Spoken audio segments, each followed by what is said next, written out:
Good afternoon, my friends. This is Paul, and today I'll be reviewing for you Tomodachi Life: Living the Dream for the Nintendo Switch. This is a long-awaited sequel to Tomodachi Life, which came out in 2014, and it was the West's introduction to this idea of like a G-rated take on The Sims, where you are an overseer of a bunch of Mii characters that you create, and you watch them live out their lives, and they will say like, hey, I'm hungry, feed me, or hey, I want to be introduced to this person.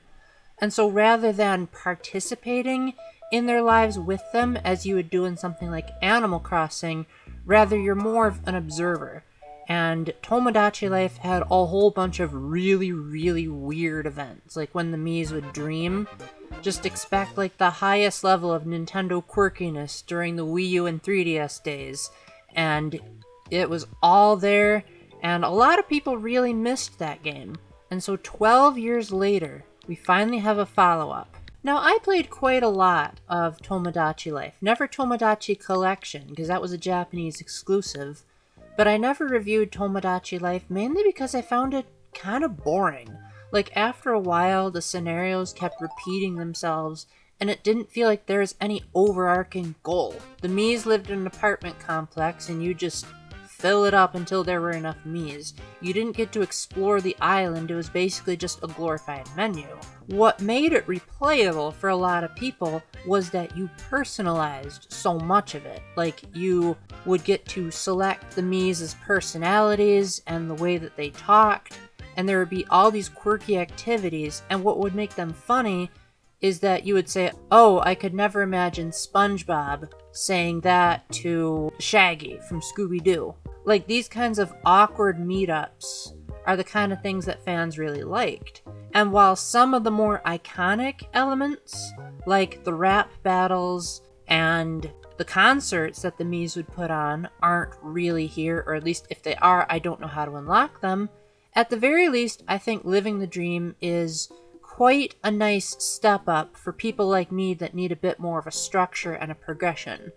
So first off, since I've never reviewed Tomodachi Life, let's start out by just talking about what this game is, and specifically what is different between this game and the predecessors. The biggest difference that I could tell is that you have way more control over just about every single aspect of this game. You live on an island, which again, that was in the original game, but it was basically just a menu. Now, you can personalize every single aspect of the island. You have the ability to terraform pretty much any time, and unlike in Animal Crossing, you do it from a grid perspective as opposed to actually moving around and terraforming. You can select where the Miis live, you can put like different furniture and objects all over the place, and it seems like there's also a lot more customizability in what the Miis say, as well as in how they interact. For example, now you can choose to be non-binary, if that's your thing, or you can decide to have Miis be related to each other, so you don't have a parent hitting on a child, as you would have in the first game. Now, some of you might be a bit upset by the progressive shift, like, why are they having non-binary Miis and gay marriages in a Nintendo game? You can turn both of those options off. Heck, if you're like me, where you're not a big fan of romance in video games in general, you can turn off romance altogether. If you really don't want to have all of this lovey-dovey stuff in an E-rated game, that is completely up to you. Regarding how the Miis speak, they all talk in text-to-speech AI, which at the time Tomodachi Life came out, AI hadn't completely taken over like it has now. And so back then it was more of a novelty, and it was more of what gave Tomodachi Life a personality, as the Miis would speak in full sentences, but obviously since you can create anyone you want, there's just not enough voice actors to do it justice.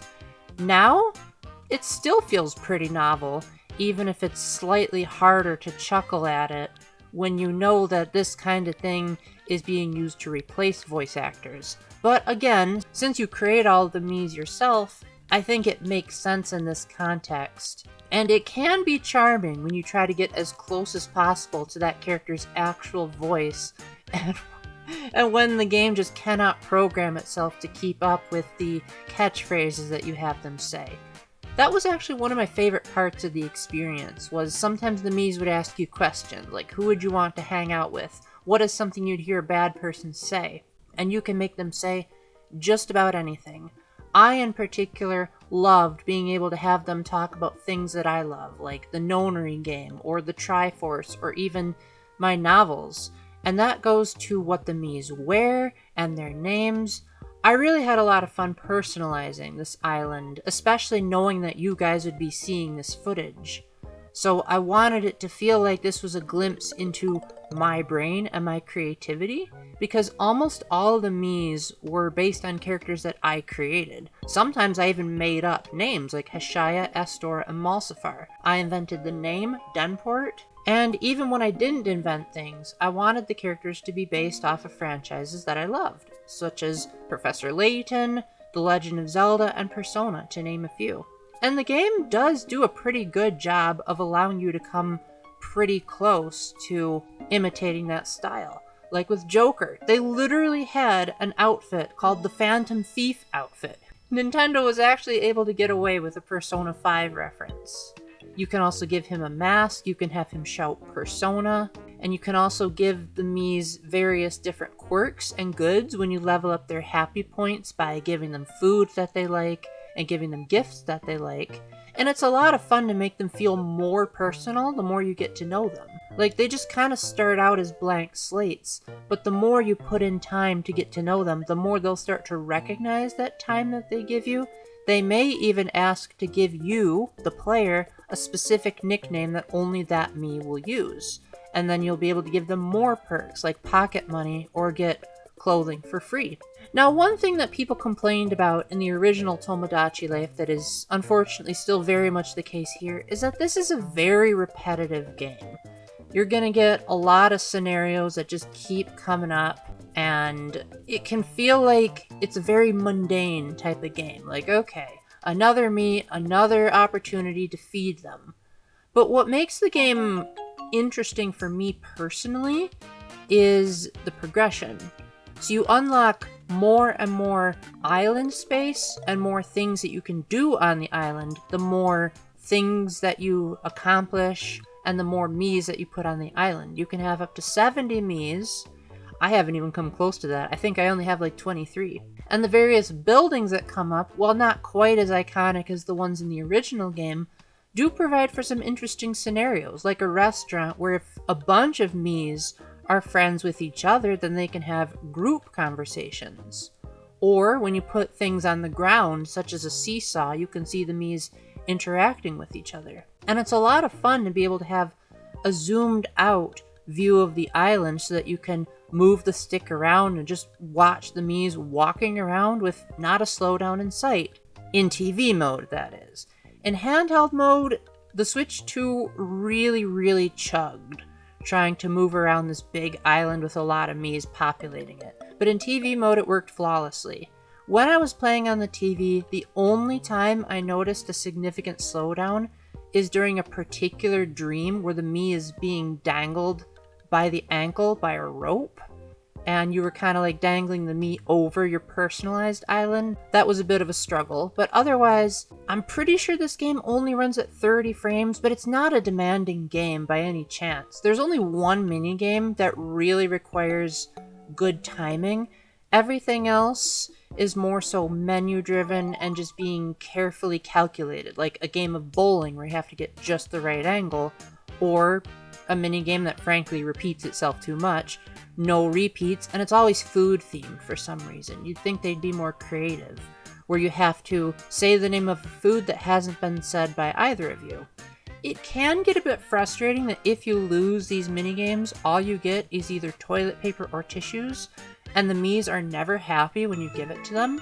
You can sell it for cash, but you hardly get any money for it. Speaking of money, you get a lot of money in this game. I was in the 5,000s by the time I rolled the credits. It helped me feel like I had more agency over my Miis because you get money every time you make the Miis happy. And if you have a lot of Miis on your island, then that's just more of a source of income.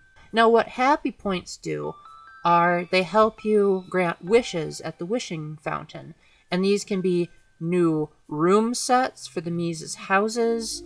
They can be new things that you can put on the ground, new objects that you can give them, like a toy sword or a painting set. And this is where I found the game quite addicting, actually, because I always wanted to know, what can I unlock next? And in order to get the credits, which is my criteria for reviewing a game, you have to give them all of the travel tours, where you can see the Mies standing in front of actual photos of scenic locations in the world, take a picture of them, and then even have the option to have them sent straight to your snapshots menu. I loved the photorealism on display, and I loved seeing the Mies in these really cute snapshots. As someone who typically has a hard time getting into these light-hearted, storyless games, it took me a while to warm up to Tomodachi Life. I didn't think I would like the game that much, because I wanted some kind of narrative purpose for all of this. But there was still enough of a sense of progression, of unlocking new buildings, and creating more Mies, and watching them slowly build relationships with each other. And the fact that I set them all to be aromantic meant that it could be just a bunch of friendly people enjoying each other platonically. There was a certain joy to personalizing it so much, but also to make progress towards the eventual final tour. And I have to admit, this game was pretty addicting for a while. I ended up buying it, because I thought that if I had an idea for a new Mii to add long term, or if Nintendo continues supporting this game with updates or DLC, I think I'd have a lot of fun. And I also think there's a certain joy to the possibility of sharing my Miis with my friends and vice versa, and us exchanging stories of like, oh, did you hear I got this Mii to talk about the morphogenetic field from 999? And really use it as a kind of icebreaker of sorts, to be like, oh, you're into that franchise, that's cool, tell me more about it. Which I'm really hoping you guys will do. Maybe when you see Mr. Gold in this footage, you'll say, well, who is he from? And I'll say, Once Upon a Time. And then you'll say, oh, you like Once Upon a Time? Or if you don't, maybe I can talk about it. And just this idea of feeling like you can get people to know who you are is a euphoric feeling. And while I think most people might get annoyed by how mundane and simplistic the gameplay is, and how repetitive the conversations can get, I think if you go into this with the mindset of don't constantly seek out novelty, seek out being able to personalize the island and showing it to people. And then I think you'll have a lot more fun. I feel like the options for customizing the Miis in the island are robust. It's great that you have options to not give in to the progressive mindset if you don't want to. And from a Catholic perspective, there's not a whole lot of objectionable content in this game. I guess, like, there is an option to do an age-o-matic or a kid-o-matic to make a Mii younger or older, and then they're eligible to have romantic crushes on a Mii of that age, which I could see as a bit problematic. And if you don't turn off the romance settings, I could see that also potentially being problematic. But I also like that there's options to turn it off, that you have at least some control over Mii's sexual impulses, if you can call it that. At least I would assume so, because they can have babies. But I do think that as long as if you have a child and you have the parents watching over their settings, I think you could all have a lot of fun. Now, this game costs $60, and I personally feel like that price is really all going to depend on what you want out of this game. I personally feel like a more reasonable price is $40. That's how much I paid for it, $41 to be exact, because I had a GameFly membership. And I thought, yeah, that is worth my money because of how much you can customize the Miis and the island, how gorgeous the game looks, and just the novelty of being able to get them to say basically whatever you want. But for people that want more story or more narrative like Miitopia does, if you're using the argument, it's a Mii game, it's not supposed to have a story, maybe Nintendo's saying this game is for the casual audience, Miitopia is more for the hardcore audience. But thankfully, both of them are on the Switch, so you do have options. But I think $40 is probably about the most reasonable price I can expect, unless if you have 70 Miis on your island and the Switch still runs well, then maybe I could see $60 being worth it. One thing I will say though, is that even though this is a Switch 1 game, there are a handful of benefits of playing this on the Switch 2, but don't get too excited. The first is that this automatically makes the game run at 1080p resolution, both in TV and in handheld.